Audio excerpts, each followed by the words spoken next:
So I'm going to share with you today a simple way and a really quick way you can add multiple different chains to your MetaMask wallet simply and quickly. Instead of actually going onto Google and searching it up, each chain and adding them to your wallet, there's a simple way you can do this. So the website is called rpc.info.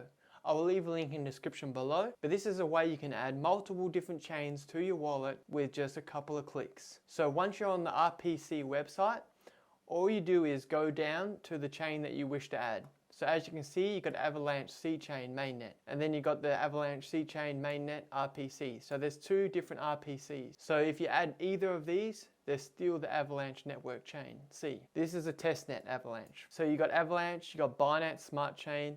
So my suggestion to you is just to add all these networks, whichever ones that you plan to use in the future or now. So just go ahead, this is how you will do it. So click on the one you wish to add. So I've got most of these already, so I'm going to go down to one that I don't have already. So just click on Add to MetaMask. Once you click on Add to MetaMask, it should pop up a window on the right side. So as you can see, allow the site to add a network. So of course it says it doesn't recognize this site.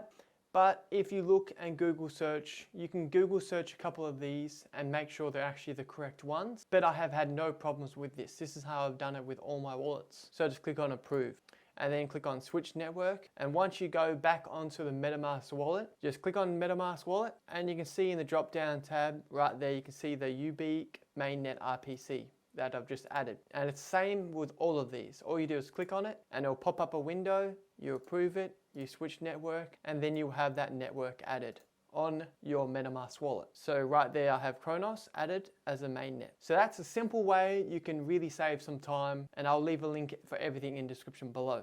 If you enjoyed the video, please hit the like button. If you have any other video suggestions, please feel free to let me know in the description below. And thank you for watching, and I'll see you next time.